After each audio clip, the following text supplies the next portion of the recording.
Baik, Assalamualaikum warahmatullahi wabarakatuh. Puji syukur kehadirat Tuhan Yang Maha Esa, yang mana telah memberikan kita nikmat sehat, sehingga kita bisa bertemu di video kali ini. Perkenalkan, nama saya Luciana Safira dengan NIM 25040200012 dari Prodi Pendidikan Matematika dari Fakultas Matematika dan Ilmu Pengetahuan Alam. Sebelumnya yang terhormat kepada Ibu Dr. Detalia Nuriza Munahefi, SPD MPD, selaku dosen pengampu mata kuliah Dasar-Dasar Matematika. Pada kesempatan kali ini, saya akan buat video proyek yang mengenai penarikan kesimpulan dan metode pembuktian. Yang pertama yaitu penarikan kesimpulan. Apa itu penarikan kesimpulan? Yaitu proses menurunkan kesimpulan yang benar dari beberapa pernyataan yang kebenarannya telah diketahui dengan menggunakan beberapa premis. Adapun berbagai cara, yaitu dengan menggunakan rumus untuk menyelesaikan sebuah permasalahan atau dari sebuah premis.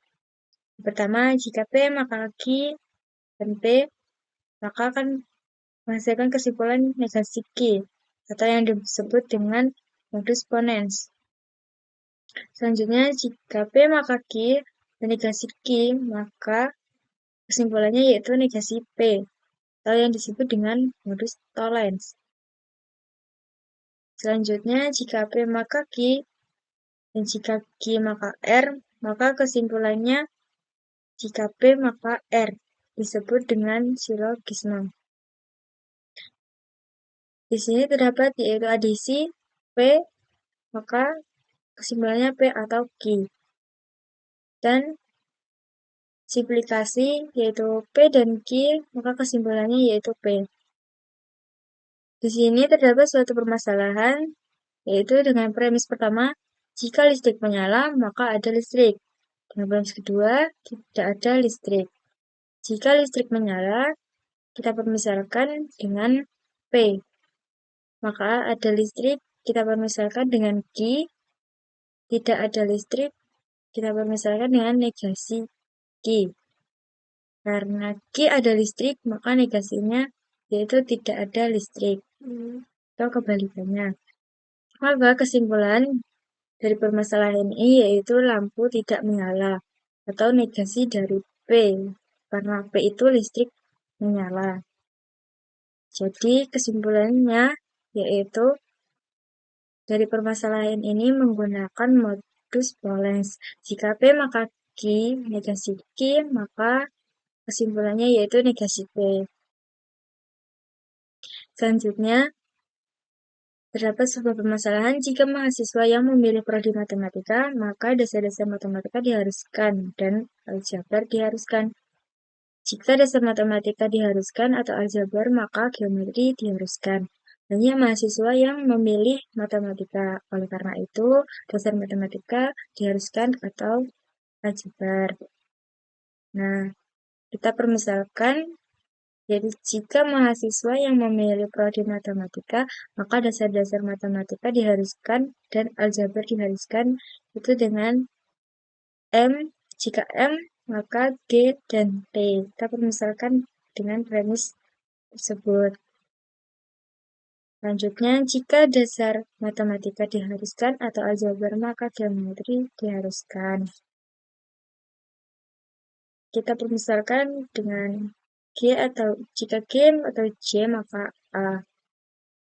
Selanjutnya, banyak mahasiswa yang memilih matematika, kita permisalkan dengan M.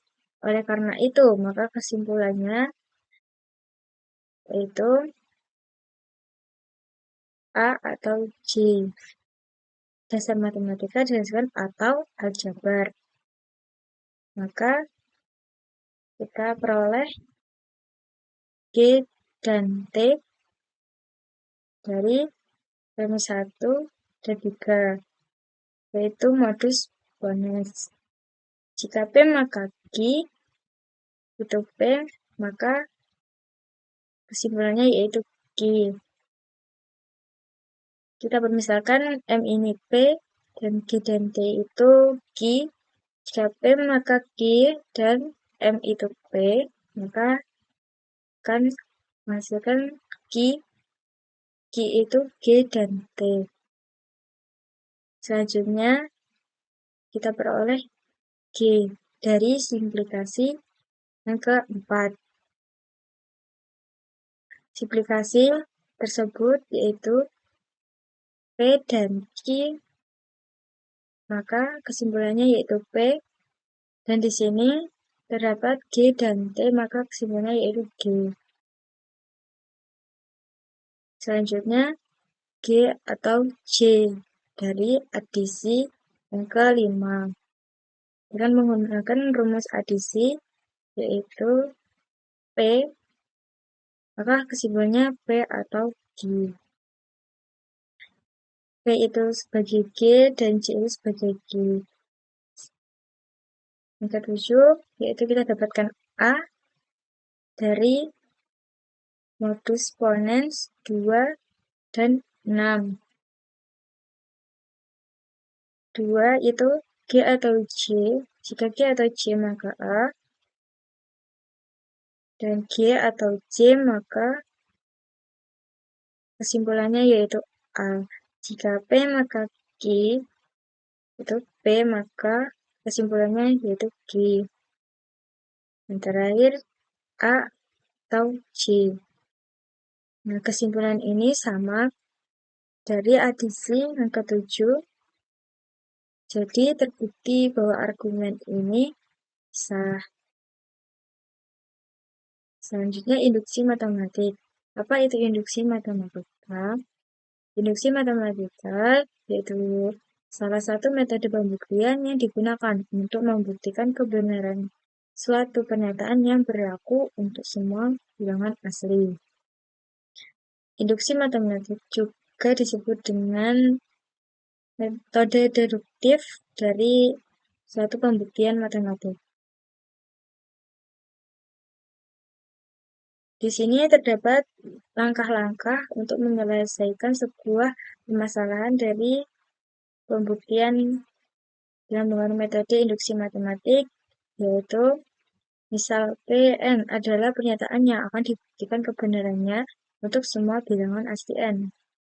Misal delta benar untuk suatu bilangan asli n. Dan ditunjukkan bahwa PK plus 1 itu benar untuk setiap bilangan asli n. Di sini terdapat sebuah permasalahan, yaitu buktikan bahwa jadi kita akan membuktikan sebuah pernyataan yaitu 4 ditambah 8 ditambah 12 ditambah 7 ditambah 4n sama dengan 2n, n plus 1. Selalu berlaku untuk setiap bilangan asli n dengan menggunakan metode induksi matematik. Pertama, misal Pn 4 ditambah 8 ditambah 12 tambah 7 tambah 4n sama dengan 2n, n plus 1. Benar. Untuk n sama dengan 1, maka n kita ganti dengan angka 1. Sehingga 4 ditambah 8 ditambah 12 tambah 4 dikali 1. 4n menjadi 4 dikali 1. Sama dengan 2 dikali 1, 1 ditambah 1. 4 kali 1, 4, 2 kali 1, 2, 1 tambah 1, 2, maka 4. Ini sama, berarti untuk n sama dengan 1 itu benar. Dimana jika berbeda, maka pernyataan ini salah untuk n sama dengan 1. Selanjutnya, untuk n sama dengan k. N kita ganti dengan k. 4 ditambah 8 ditambah 12 tambah 7 tambah 4. K sama dengan 2. K plus 1. Selanjutnya, yang ketiga, untuk n sama dengan k plus 1. 4 tambah 8 ditambah 12 ditambah 7 tambah 4k plus 1. Setiap k kita ganti dengan k plus 1. 4K menjadi 4K plus 1, 2K menjadi 2K plus 1, dan K itu juga K plus 1 ditambah dengan 1. Maka, untuk menyelesaikan, kita fokus dengan hasil yang kita dapatkan dengan N sama dengan K, yaitu 2K K plus 1. Maka kita turunkan ke ruas kiri menjadi 2K K plus 1. Ditambah 4K plus 1, ini kita turunkan sama dengan 2K plus 1, K plus 2. K plus 1 ditambah 1 menjadi K plus 2. Sehingga ini sama-sama mempunyai K plus 1, K plus 1. Kita faktorkan menjadi K plus 1, 2K plus 4. Sama dengan 2K plus 1, K plus 2. Selanjutnya, kita faktorkan lagi K plus 1 menjadi 2K plus 2. Nah, jika kita kalikan ke dalam, 2 kali K, 2K, 2 kali 2, itu 4. Itu sama. Sehingga 2 kita taruh ke depan, biar jadi kelipatan 2. Sehingga 2K plus 1, K plus 2, sehingga 2K plus 1, K plus 2 itu sama. Jadi ruas kiri dan ruas kanan ini sudah sama. Maka pernyataan ini benar untuk N sama dengan K plus 1. Jadi terbukti ya, 4 ditambah 8 ditambah 12 ditambah 20 ditambah 4N sama dengan 2N plus 1 itu benar untuk setiap bilangan asli N dengan menggunakan induksi matematik. Jadi pernyataan ini terbukti bahwa benar. Baik, terima kasih. Jika ada salah kata yang kurang berkenan di hati, saya pribadi mohon maaf yang sebesar-besarnya. Saya akhiri, wabillahi taufiq wal hidayah. Wassalamualaikum warahmatullahi wabarakatuh.